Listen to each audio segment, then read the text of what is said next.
We're in Ulaanbaatar, capital of Mongolia. With the end of communism, this Asian state's economy collapsed. Unemployment and alcoholism are rife. We discovered orphans huddling against hot water pipes in underground holes, along with cockroaches. Why are you homeless? Where are your parents?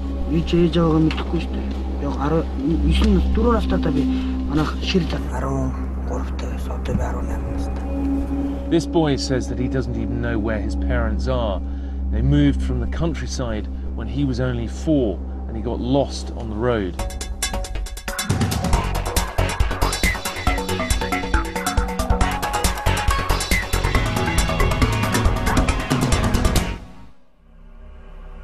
There are thousands of homeless from broken families. In winter, the city of Ulaanbaatar can get colder than the North Pole.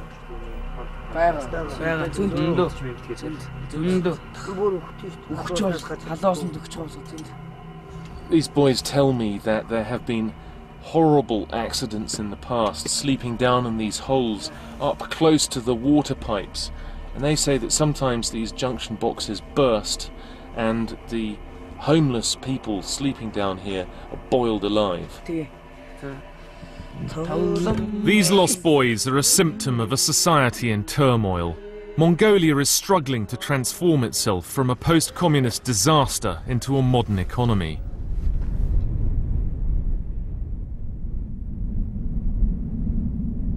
Many people have fled the city for the countryside. We heard Mongolia is now in the grip of a gold rush. The miners are known as ninjas. Wow. We're traveling across a vast and practically uninhabited landscape looking for ninja miners, but Mongolia is so sparsely populated that it's like trying to find needles in a haystack. Mongolia has only 2.5 million people, but it's 3 times the size of France. After driving for 16 hours, we finally encountered signs of life. It's what passes for rush hour in Mongolia. We followed, hoping they'd lead us to the mysterious ninjas.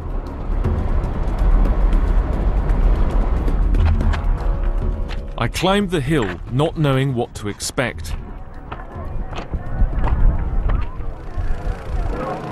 And there they were, thousands of ninjas digging the riverbed below.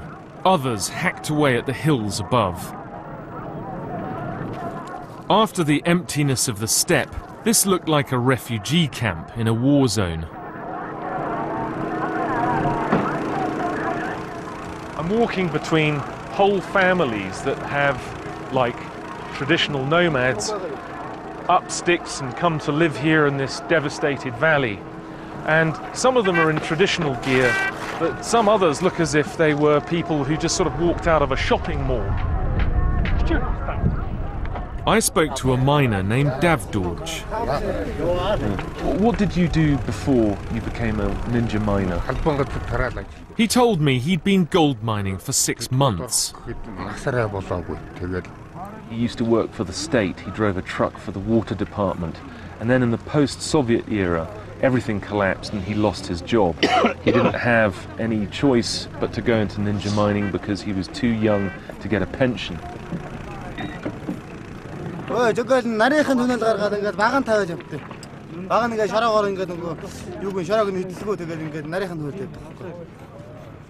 he's telling me is that these are vertical holes, but they connect up horizontally, so it's like a warren of tunnels down there, held up precariously by earth columns. The rock hacked out of the mines is carried to the riverbed where women sift it for gold. I met Biamba and Oyunchimeg, who told me the strange story of why the miners are known as ninjas. She's using a bowl, which is what gives these miners the name ninjas, because they say that these pans look like the shells on the backs of the cartoon characters, the Teenage Mutant Ninja Turtles. Bizarre, but that's what they're called. So there's gold there. And she's got one... Ooh, yes. And that's what these women are going for. A few flecks of gold in the bottom of the pan.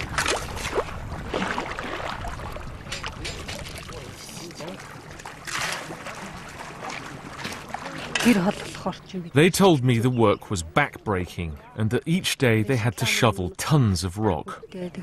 She says the work is very hard. She has to walk here 7 kilometers and then she walks all the way back at the end of the day.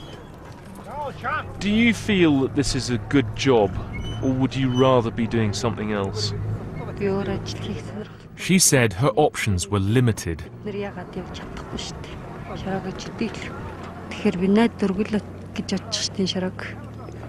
She says that she doesn't really see any future in mining and she would like to find some sort of other employment, but it's the only thing that she can get.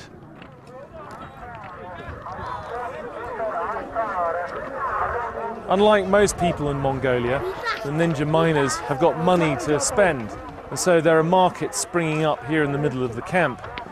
You can buy a pair of boots, and then just next to a hole that goes down 20 meters that could cause you a serious injury, there's a pool table.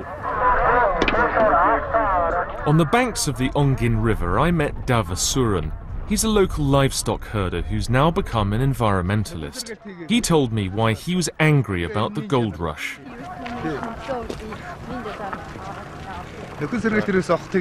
He told me most rural Mongolians are nomads who rely on herding livestock, and water is scarce in the desert.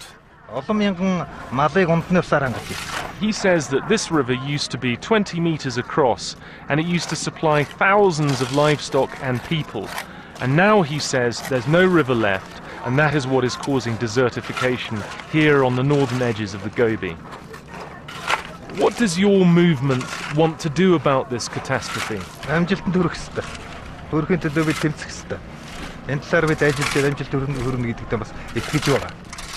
He says the movement is willing to fight to remove the miners because they want to see the rivers flow again.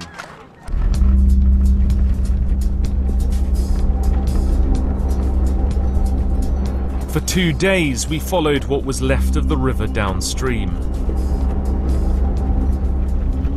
On the road, we passed ghost towns of destroyed and looted old buildings. These are the remnants of the communist infrastructure that was destroyed after the collapse of the Soviet system. Some blame Mongolia's expanding deserts on global warming, but on the ground, nomads say mining is to blame for the environmental crisis.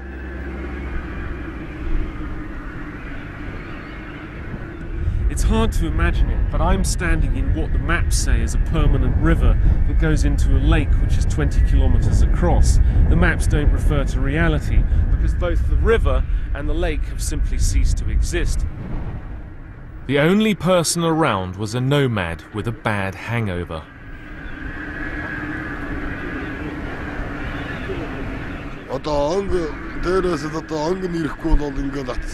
He says the lake dried because the Ongin River dried up, and he himself blames it on the gold mining.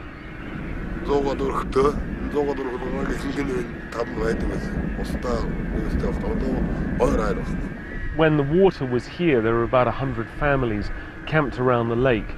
But now that there isn't any lake at all, they have all moved away. Mongolia has 35 million livestock, but there's not much money in herding. So now we're in the Gobi Desert, and it's a bleak, arid environment. You look 360 degrees on this landscape and you cannot see anybody. Under this desert, the world's second largest gold reserves are waiting to be exploited.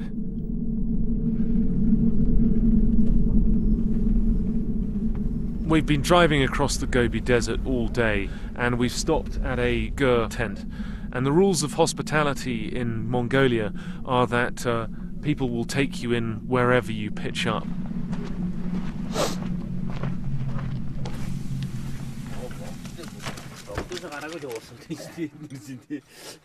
We're sitting in the felt tent of these people who'd never had European visitors.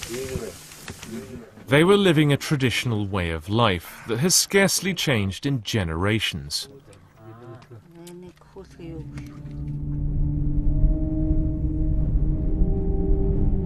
The family relied on herding, but even here their son had spent time in the mines. His mum and dad told me they worried for his safety.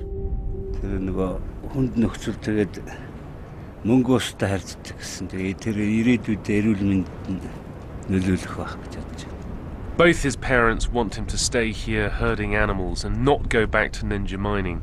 They've heard that they work with mercury in the mines and they don't want their son to be poisoned.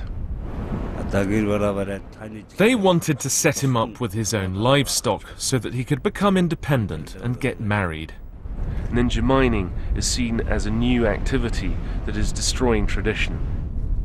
We'd heard that Buddhist monks had set up a temple in a camp a day's drive away. We learned that Mongolians believe mining violates religious laws and threatens misfortune.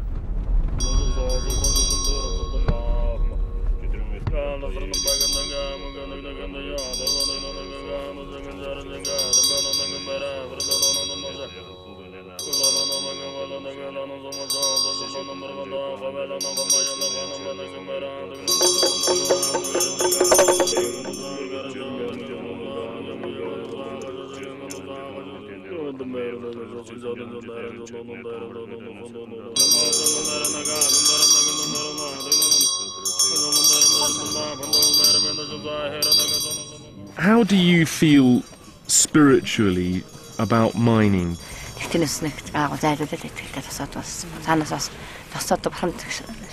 She says that she's a very religious person and she always prays before she goes mining to ask forgiveness of the spirits before she damages the earth.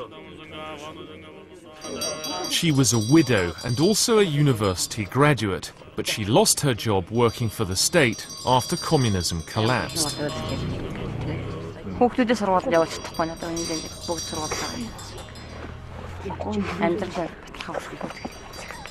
She says that she had to take her kids out of school a year ago because the government stipend that she gets to support her offspring and send them to school is not enough.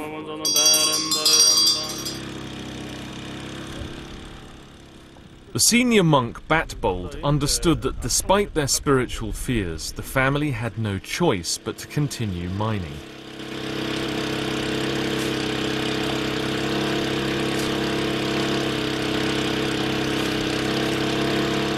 As a Buddhist Lama, what do you believe the consequences of mining for gold are? He explained why mining was so bad.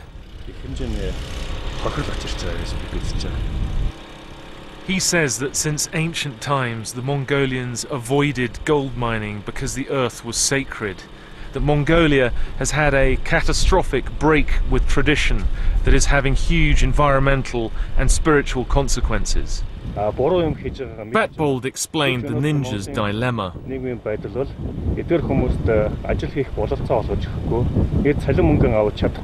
He recognizes that it is poverty and a lack of jobs in modern Mongolia that drive people into gold mining. But he says that even though they can survive on gold mining, the money that they earn from it is spiritually tainted.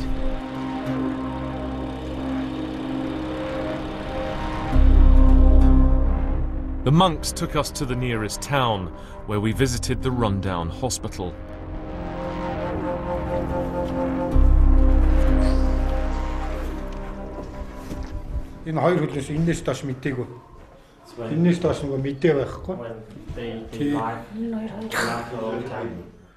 This 27-year-old man was injured 5 months ago.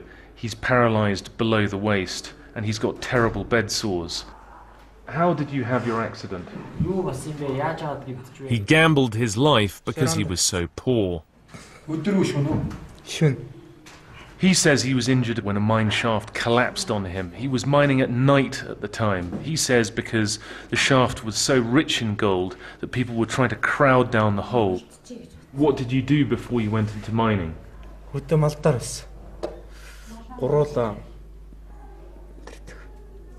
He used to be a herder. He lived with his mother and younger brother, and they lost all of their livestock, and that's why he was driven into ninja mining.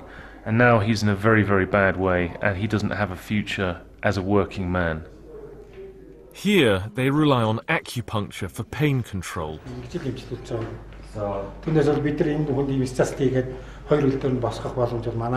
The doctor says that they can keep them stable, these patients, but they can't operate on them.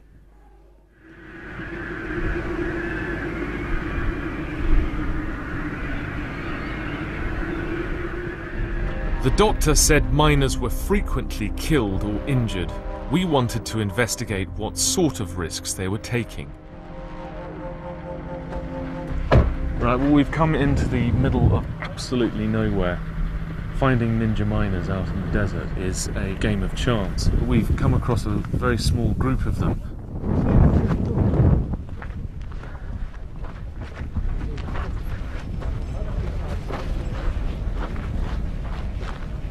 Has anyone been hurt in mine collapses around here recently?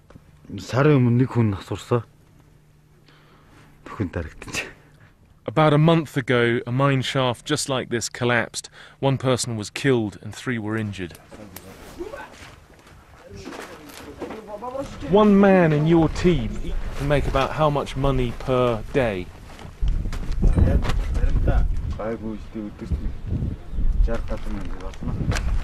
The rock here is so rich in gold ore that on a good day a man can earn £25. When you consider that the annual per capita income is about £500, that's a pretty good wage, but on a bad day they'll earn nothing.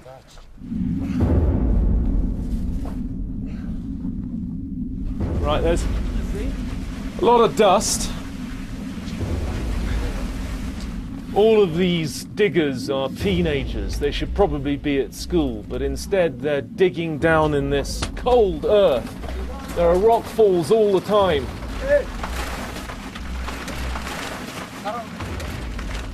To our side there are huge boulders about to come down, just held up by tree trunks.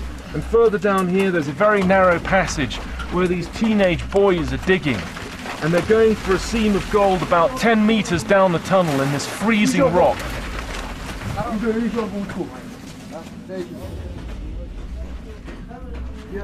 This has to be a crazy way to make money. But in Mongolian terms, the profits are so high that the dangers make it worthwhile.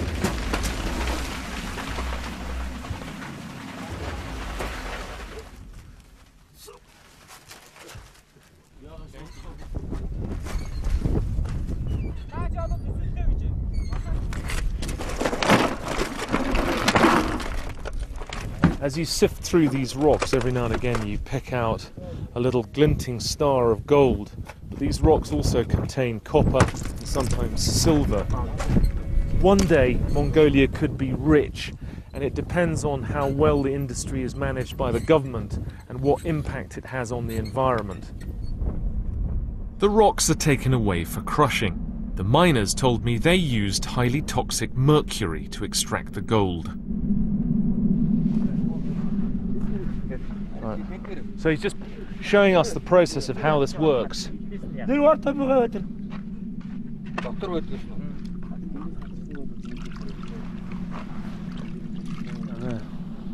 So now he's putting in the mercury.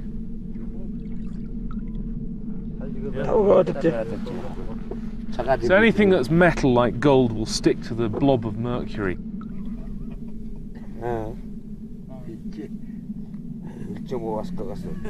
He's handling it without any protection on his hands.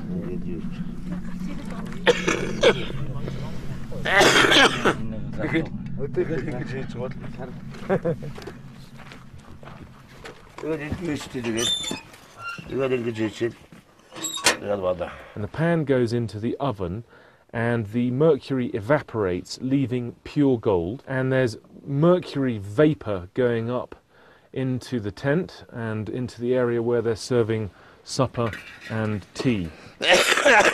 Why are you doing it by hand? You know that it's poisonous, it's quite dangerous for you.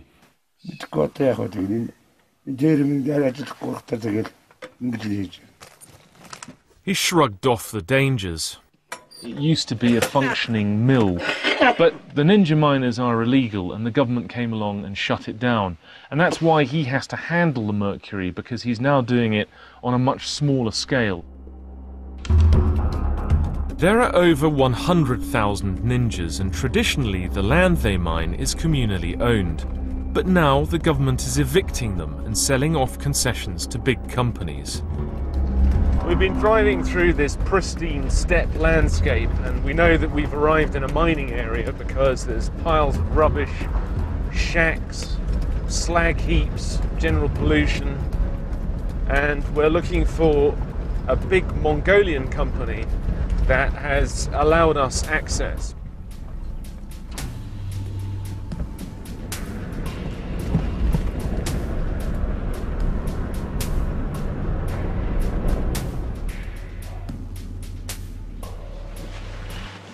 This company has a big machine to do their mining, a very, very big machine. It looks like something out of a science fiction movie. Hello.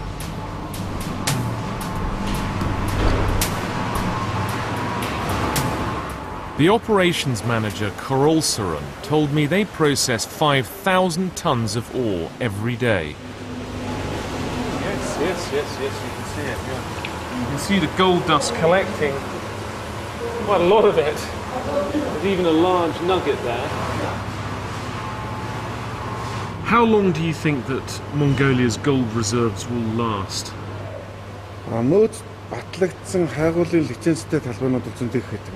He says that just in this district there are 15 or 16 companies operating, all getting gold licenses. They're obviously at the start of the process of extracting vast reserves which exist in Mongolia, and not only of gold but other metals like copper. And so Mongolia is in the beginning of what is a massive gold rush, tapping into one of the largest reserves in the world. After night fell and a bright moon rose over the Gobi, we discovered miners were working around the clock. So this is the Nинжа mining site at night.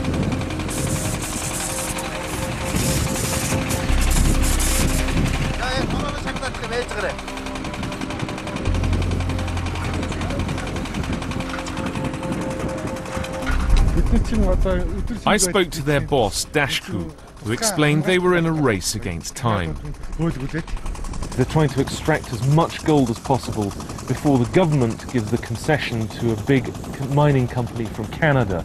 At that point, this whole area will be closed to them and security will expel them.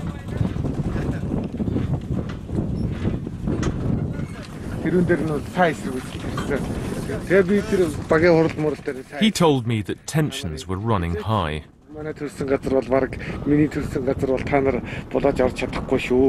He says the miners are preparing for a fight, and they say they're not going to budge.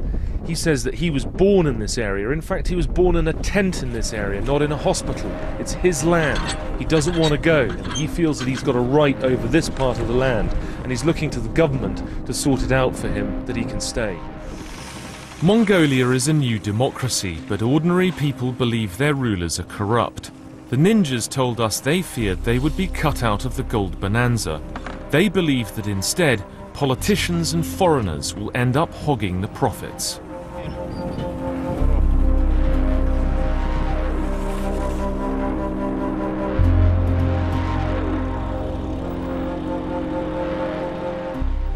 Are police officers focusing on minor delinquents in order to reach their targets? A new series of The Insider investigates next Friday at 7:30. Well, next on 4, we journey to Crete for a place in the sun.